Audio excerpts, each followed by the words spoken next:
Hello, hello. Let's start today off with GBP/USD.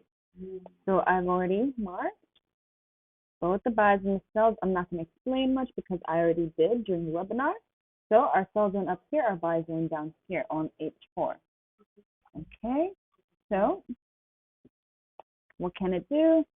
Current price is here. If it drops and H4 still respects our buy zone, then potentially it can bounce back up. If it breaks below, then it might want to pick a lower area, vice versa. If it decides to shoot up into our sell zone and respect that, then potentially we can catch a sell back down. But if it breaks above, then it might want to pick a higher area. After H4 closing, which it closed like around 39 minutes ago, so either if you have a high risk appetite and you do not want to wait for the next H4, then you can switch down to M5 and 15 to find an entry.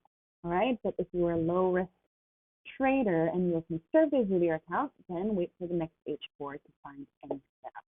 Okay, now we go to the next pair. Oh, what is happening? Okay, UJ.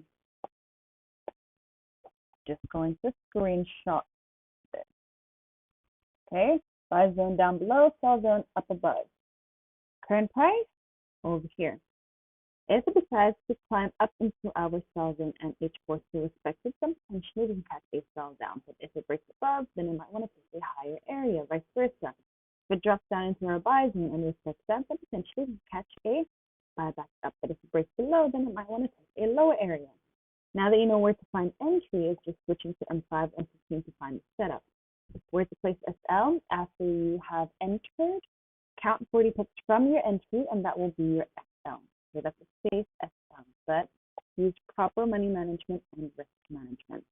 Next, or our last pair for today, EJ. Sell zone up here, buy zone down here. What can it do?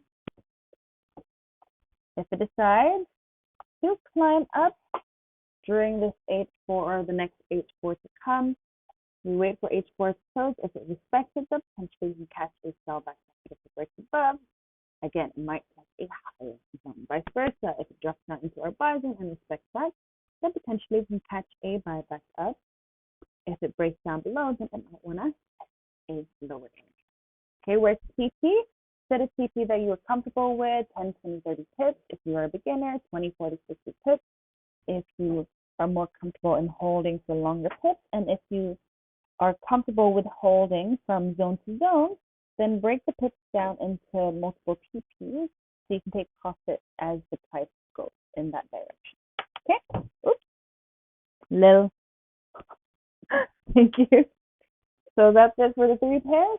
Trade smart, trade wisely. Don't rush into trade, and especially if you don't find any setup, let the price go. Okay? I'll talk to you soon. Bye.